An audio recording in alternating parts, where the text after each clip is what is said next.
Book 2, Chapter 1 of The Lancashire Witches. This recording is in the public domain. Reading by Andy Minter. The Lancashire Witches, a Romance of Pendle Forest, by William Harrison Ainsworth. Book 2, Pendle Forest, Chapter 1.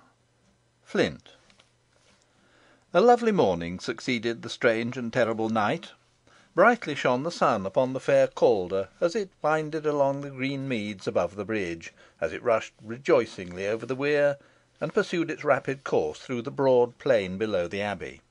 A few white vapours hung upon the summit of Whalley Nab, but the warm rays tinging them with gold, and tipping them with fire, the tree tops that pierced through them augured their speedy dispersion. So beautiful, so tranquil looked the old monastic fane, that none would have deemed its midnight rest had been broken by the impious rites of a foul troop. The choir, where the unearthly screams and demon laughter had resounded, was now vocal with the melodies of the blackbird, the thrush, and other songsters of the grove. Bells of dew glittered upon the bushes rooted in the walls, and upon the ivy-grown pillars, and gemming the countless spiders' webs stretched from bough to bough, showed they were all unbroken. No traces were visible on the sod where the unhallowed crew had danced their round, nor were any ashes left where the fire had burned and the cauldron had bubbled. The brass-covered tombs of the abbots in the presbytery looked as if a century had passed over them without disturbance, while the graves in the cloister cemetery, obliterated, and only to be detected when a broken coffin or a mouldering bone was turned up by the tiller of the ground, preserved their wonted appearance. The face of nature had received neither impress nor injury from the fantastic freaks and necromantic exhibitions of the witches. Everything looked as if it was left overnight, and the only footprints to be detected were those of the two girls, and of the party who came in quest for them. All else had passed by like a vision or a dream. The rooks cawed loudly in the neighbouring trees, as if discussing the question of breakfast, and the jackdaws wheeled merrily round the tall spire, which sprang from the eastern end of the fane. Brightly shone the sun upon the noble timber embowering the mansion of the Asshetons, upon the ancient gateway, in the upper chamber of which Ned Huddleston, the porter, and the burly representative of Friar Tuck, was rubbing his sleepy eyes, preparatory to habiting himself in his ordinary attire, and upon the wide courtyard, across which Nicholas was walking in the direction of the stables. Notwithstanding his excesses overnight, the squire was astir, as he had declared he should be before daybreak, and a plunge into the Calder had cooled his feverish limbs and cured his racking headache, while a draught of ale set his stomach right. Still, in modern parlance, he looked rather seedy, and his recollection of the events of the previous night was somewhat confused. Aware he had committed many fooleries, he did not desire to investigate matters too closely, and only hoped he should not be reminded of them by Sir Ralph, or, worse still, by Parson Dewhurst. As to his poor dear uncomplaining wife, he never once troubled his head about her, feeling quite sure she would not upbraid him. On his appearance in the courtyard, the two noble bloodhounds and several lesser dogs came forward to greet him, and, attended by this noisy pack, he marched up to a groom who was rubbing down his horse at the stable door. "Poor Robin!" he cried to the steed, who neighed at his appearance. "Poor Robin!" he said, patting his neck affectionately. "There is not thy match for speed or endurance, for fence or ditch, for beck or stone wall in the country. Half an hour on thy back will make all right with me, but I would rather take thee to Bowland Forest and hunt the stag there, than go and perambulate the boundaries of the Rough Lee estates with a rascally attorney. I wonder how the fellow will be mounted." "If yo be speering about Mester Potts, squire," observed the groom, "ey con tell yo he's to our little Flint, the Welsh pony." "Why, zounds! you don't say so, Peter!" exclaimed Nicholas, laughing. "He'll never be able to manage him. Flint's the wickedest and most wilful little brute I ever knew. We shall have Master Potts run away with him, or thrown into a moss pit. Better give him something quieter." "It's Sir Ralph's orders," replied Peter, "and ey darna disobey 'em. But Flint's far steadier than when yo seed him last, squire. But D'Arcy'll carry Master Potts weel enough, if he doesna mislay him." "You think nothing of the sort, Peter," said Nicholas. "You expect to see the little gentleman fly over the pony's head, and perhaps break his own at starting. But if Sir Ralph has ordered it, he must abide by the consequences. I shan't interfere further. How goes the young colt you were breaking in? You should take care to show him the saddle in the manger. Let him smell it, and jingle the stirrups in his ears before you put it on his back. Better ground for his first lessons could not be desired than the field below the grange, near the Calder. Sir Ralph was saying yesterday that the roan mare had pricked her foot. You must wash the sore well with white wine and salt, rub it with the ointment the farriers call Egypticum, and then put upon it hot plaster, compounded of flax heart, turpentine, oil, and wax, made in the top of the hoof with bole armagnac and vinegar. This is the best and quickest remedy. And recollect, Peter, that for a new strain, vinegar, bole armagnac, whites of egg, and bean flour make the best salve. How goes on Sir Ralph's black charger, Dragon? Brave horse that, Peter, and the only one in your master's whole stud to compare with my Robin.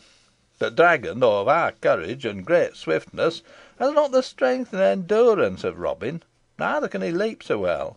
Why, Robin would almost clear the Calder, Peter, and make nothing of Smithy's Brook near Downham, and you know how wide that stream is. I once tried him at the Ribble, at a narrow point, and if a horse could have done it, he would. But it was too much to expect." "A great deal, I should say, squire," replied the groom, opening his eyes to their widest extent. "Why, Ribble, where you speak on, mun be 20 yards across, if it be an inch, and no nag as ever were could clear that, unless a witch were on his back." "Don't allude to witches, Peter," said Nicholas. "I've had enough of them. But to come back to our steeds. Colour is a matter of taste, and a man must please his own eye with bay or grey, chestnut, sorrel, or black, but dun is my fancy. A good horse, Peter, should be clean limbed, short jointed, strong hoofs, out ribbed, broad chested, deep necked, loose throttled, thin crested, lean headed, full eyed, and with wide nostrils. A horse with half these points would not be wrong, and Robin has them all."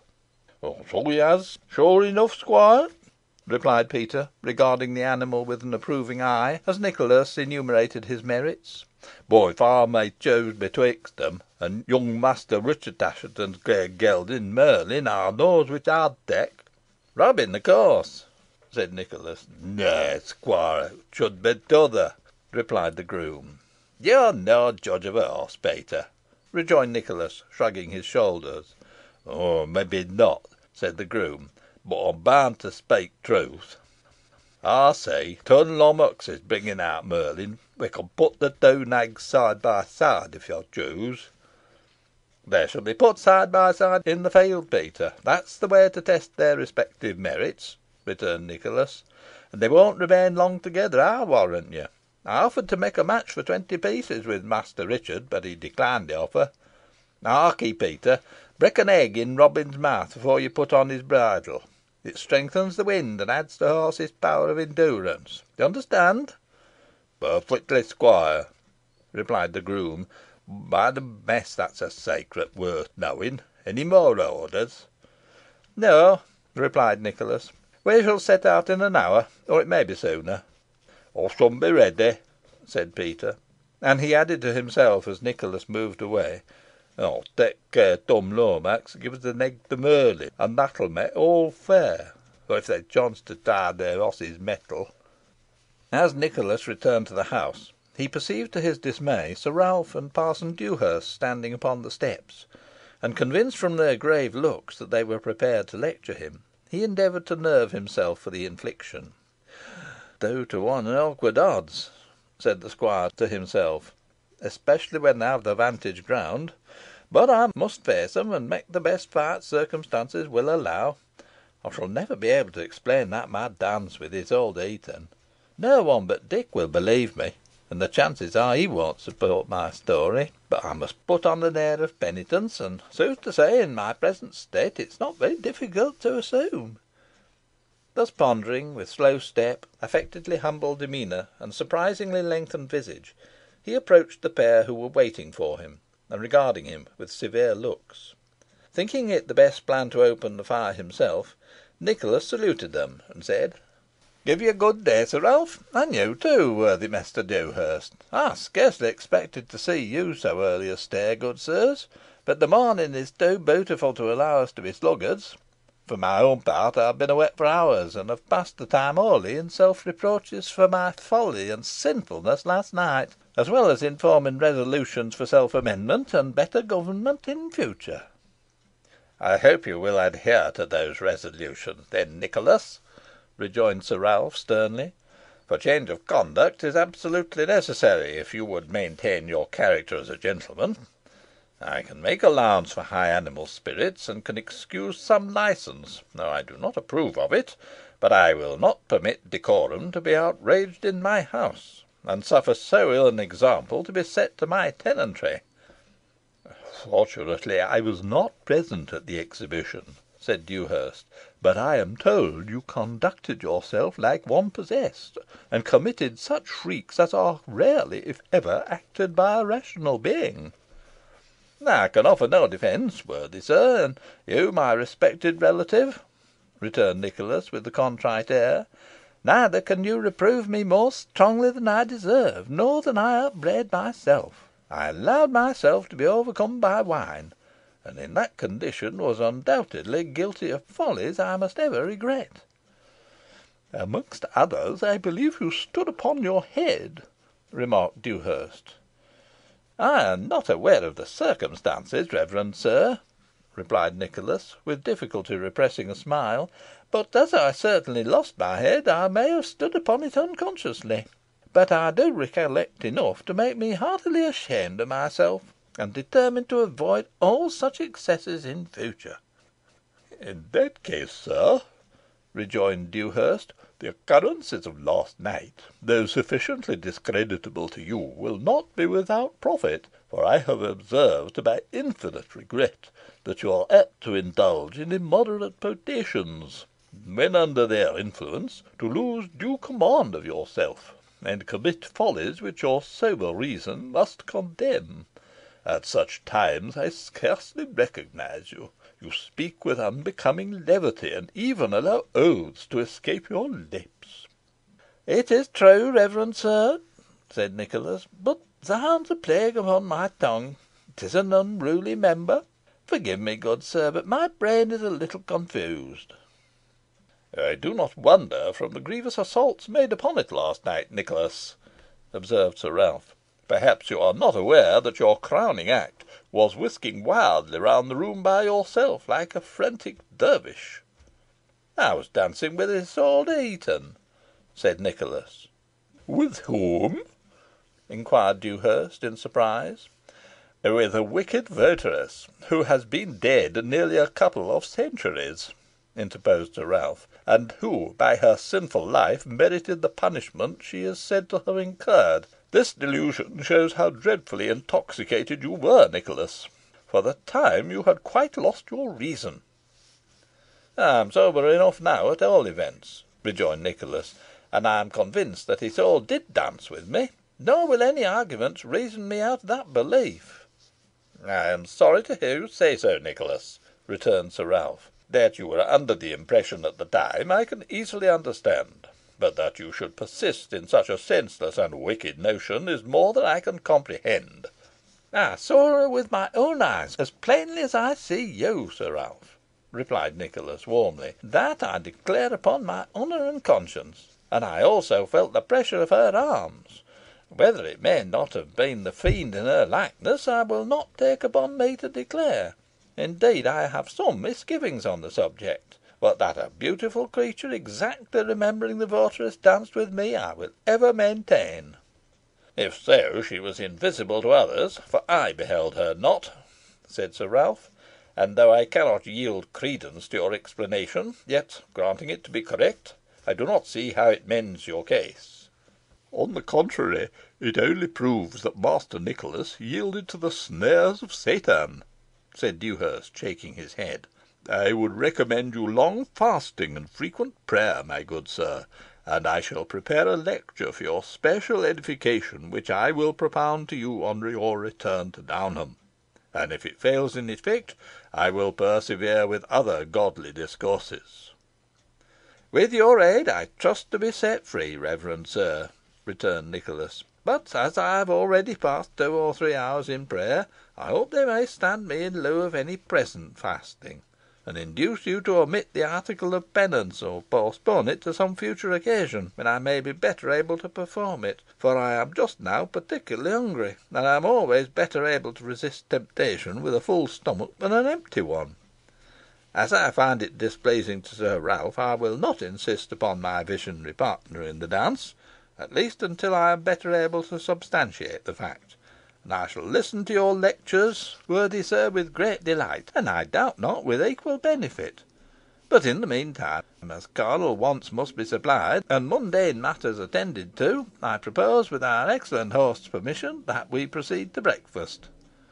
Sir Ralph made no answer, but ascended the steps, and was followed by Dewhurst, heaving a deep sigh, and turning up the whites of his eyes, and by Nicholas, who felt his bosom eased of half its load, and secretly congratulated himself upon getting out of the scrape so easily.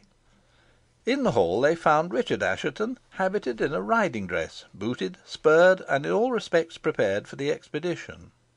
There were such evident traces of anxiety and suffering about him, that Sir Ralph questioned him as to the cause, and Richard replied that he had passed a most restless night.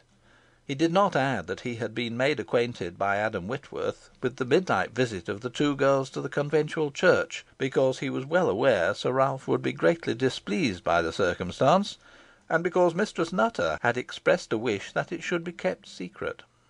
Sir Ralph, however, saw there was more upon his young relative's mind than he chose to confess, but he did not urge any further admission into his confidence. Meantime the party had been increased by the arrival of Master Potts, who was likewise equipped for the ride. The hour was too early, it might be, for him, or he had not rested well like Richard, or had been troubled with bad dreams, but certainly he did not look very well, or in very good humour. He had slept at the Abbey, having been accommodated with a bed, after the sudden seizure which he attributed to the instrumentality of Mistress Nutter. The little attorney bowed obsequiously to Sir Ralph, who returned his salutation very stiffly, nor was he much better received by the rest of the company. At a sign from Sir Ralph, his guests then knelt down, and a prayer was uttered by the divine, or rather a discourse, for it partook more of the latter character than the former. In the course of it, he took occasion to paint in strong colours the terrible consequences of intemperance, and Nicholas was obliged to endure a well merited lecture of half an hour's duration.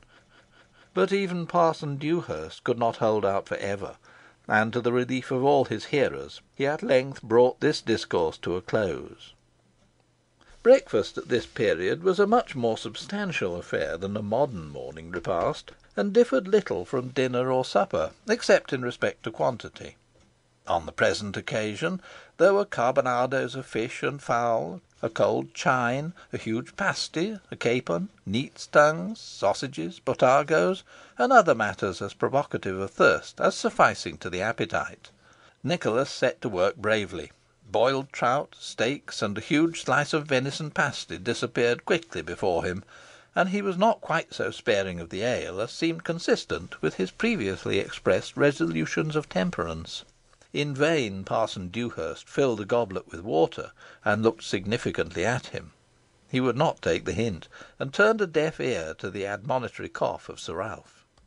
He had little help from the others, for Richard ate sparingly, and Master Potts made a very poor figure beside him.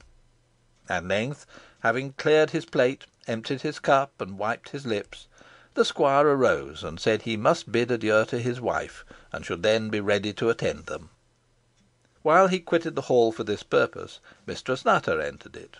She looked paler than ever, and her eyes seemed larger, darker, and brighter. Nicholas shuddered slightly as she approached, and even Potts felt a thrill of apprehension pass through his frame. He scarcely, indeed, ventured to look at her, for he dreaded her mysterious power, and feared she could fathom the designs he secretly entertained against her. but she took no notice whatever of him.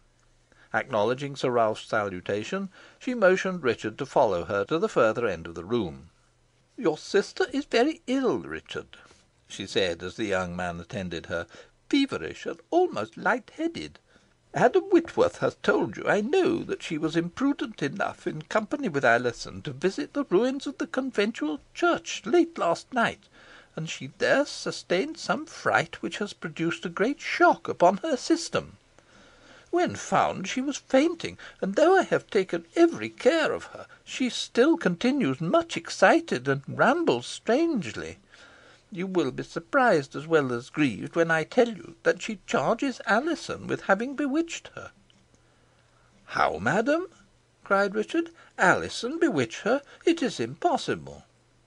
"You are right, Richard," replied Mistress Nutter. "The thing is impossible. But the accusation will find easy credence among the superstitious household here, and may be highly prejudicial, if not fatal, to poor Alizon. It is most unlucky she should have gone out in this way, for the circumstance cannot be explained, and in itself serves to throw suspicion upon her." "I must see Dorothy before I go," said Richard. "Perhaps I may be able to soothe her." "It was for that end I came hither," replied Mistress Nutter, "but I thought it well you should be prepared. Now come with me." Upon this they left the hall together, and proceeded to the abbot's chamber, where Dorothy was lodged. Richard was greatly shocked at the sight of his sister, so utterly changed was she from the blithe being of yesterday, then so full of health and happiness. Her cheeks burnt with fever, her eyes were unnaturally bright, and her fair hair hung about her face in disorder. She kept fast hold of Alizon, who stood beside her. "Ah, Richard!"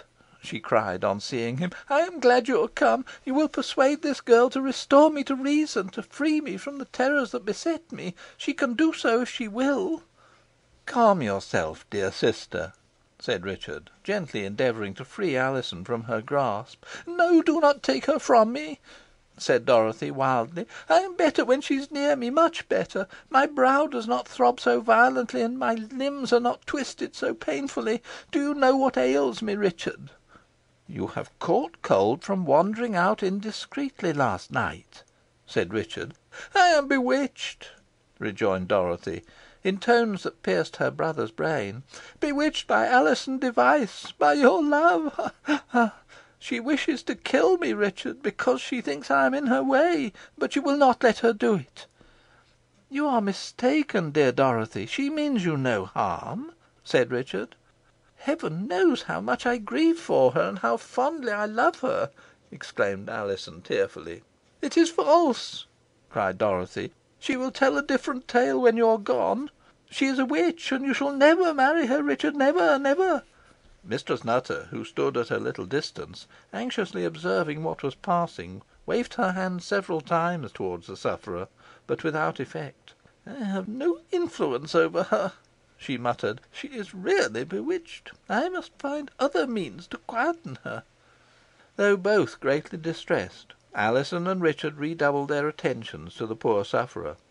For a few moments she remained quiet, but with her eyes constantly fixed on Alizon, and then said, quickly and fiercely, "I have been told if you scratch one who has bewitched you till you draw blood, you will be cured. I will plunge my nails into her flesh." "I will not oppose you," replied Alizon, gently. "Tear my flesh if you will. You should have my life's blood if it would cure you. But if the success of the experiment depends on my having bewitched you, it will assuredly fail." "This is dreadful," interposed Richard. "Leave her, Alizon, I entreat of you. She will do you an injury." "I care not," replied the young maid. "I will stay by her till she voluntarily releases me." The almost tigress fury with which Dorothy had seized upon the unresisting girl here suddenly deserted her, and, sobbing hysterically, she fell upon her neck. Oh, with what delight Alizon pressed her to her bosom! "Dorothy, dear Dorothy!" she cried. "Alizon, dear Alizon!" responded Dorothy. "Oh, how could I suspect you of any ill design against me?" "She is no witch, dear sister, be assured of that," said Richard. "Oh, "Oh, no, no, I'm quite sure she is not," cried Dorothy, kissing her affectionately. This change had been wrought by the low breathed spells of Mistress Nutter. "The access is over," she mentally ejaculated, "but I must get him away before the fit returns. You had better go now, Richard," she added aloud, and touching his arm. "I will answer for your sister's restoration. An opiate will produce sleep, and, if possible, she shall return to Middleton to day." "If I go, Alizon must go with me," said Dorothy. "Very well, I will not thwart your desires," rejoined Mistress Nutter, and she made a sign to Richard to depart. The young man pressed his sister's hand, bade a tender farewell to Alizon, and, infinitely relieved by the improvement which had taken place in the former, and which he firmly believed would speedily lead to her entire restoration, descended to the entrance hall, where he found Sir Ralph and Parson Dewhurst, who told him that Nicholas and Potts were in the courtyard, and impatient to set out. Shouts of laughter saluted the ears of the trio as they descended the steps. The cause of the merriment was speedily explained, when they looked towards the stables, and beheld Potts struggling for mastery with a stout Welsh pony, who showed every disposition, by plunging, kicking, and rearing, to remove him from his seat, though without success, for the attorney was not quite such a contemptible horseman as might be imagined. A wicked looking little fellow was Flint, with a rough rusty black coat, a thick tail that swept the ground, a mane to match, and an eye of mixed fire and cunning. When brought forth, he had allowed Potts to mount him quietly enough, but no sooner was the attorney comfortably in position than he was served with a notice of ejectment. Down went Flint's head, and up went his heels, while on the next instant he was rearing aloft, with his forefeet beating the air, so nearly perpendicular that the chances seemed in favour of his coming down on his back. Then he whirled suddenly round, shook himself violently, threatened to roll over, and performed antics of the most extraordinary kind, to the dismay of his rider, but to the infinite amusement of the spectators, who were ready to split their sides with laughter. Indeed, tears fairly streamed down the squire's cheeks. However, when Sir Ralph appeared, it was thought desirable to put an end to the fun, and Peter, the groom, advanced to seize the restive little animal's bridle, but, eluding the grasp, Flint started off at a full gallop, and, accompanied by the two bloodhounds, careered round the courtyard as if running in a ring. Vainly did poor Potts tug at the bridle. Flint, having the bit firmly between his teeth, defied his utmost efforts. Away he went, with the hounds at his heels, as if, said Nicholas, the devil were behind him. Though annoyed and angry, Sir Ralph could not help laughing at the ridiculous scene, and even a smile crossed Parson Dewhurst's grave countenance, as Flint and his rider scampered madly past them. Sir Ralph called to the grooms, and attempts were instantly made to check the furious pony's career, but he baffled them all, swerving suddenly round when an endeavour was made to intercept him, leaping over any trifling obstacle, and occasionally charging any one who stood in his path. What with the grooms running hither and thither, vociferating and swearing, the barking and springing of the hounds, the yelping of lesser dogs, and the screaming of poultry, the whole yard was in a state of uproar and confusion. "Flint mun be possessed," cried Peter. "I never seen him go on in this way before. I noticed Elizabeth Device near the stables last night, and I shouldna wonder if her had bewitched him." "No doubt on't," replied another groom. "Howsoever, we mun contrive to catch him, or Sir Ralph will send us all about our business." "I wish you'd contrive to do it, then, Tom Lomax," replied Peter, "for I'm fairly blowed. Dang me, if I ever seed sich go mad work i' my born days. What's to be done, squire?" he added to Nicholas. "The devil only knows," replied the latter; "but it seems we must wait until the little rascal chooses to stop." This occurred sooner than was expected. Thinking possibly that he had done enough to induce Master Potts to give up all idea of riding him, Flint suddenly slackened his pace, and trotted as if nothing had happened to the stable door. But if he had formed any such notion as the above, he was deceived, for the attorney, who was quite as obstinate and wilful as himself, and who through all his perils had managed to maintain his seat, was resolved not to abandon it. and positively refused to dismount when urged to do so by Nicholas and the grooms. "He will go quietly enough now, I dare say," observed Potts; "and if not, and if you will lend me a hunting whip, I will undertake to cure him of his tricks."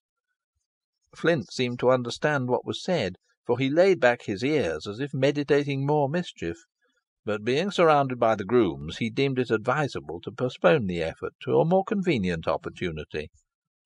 In compliance with his request, a heavy hunting whip was handed to Potts, and, armed with this formidable weapon, the little attorney quite longed for an opportunity of effacing his disgrace.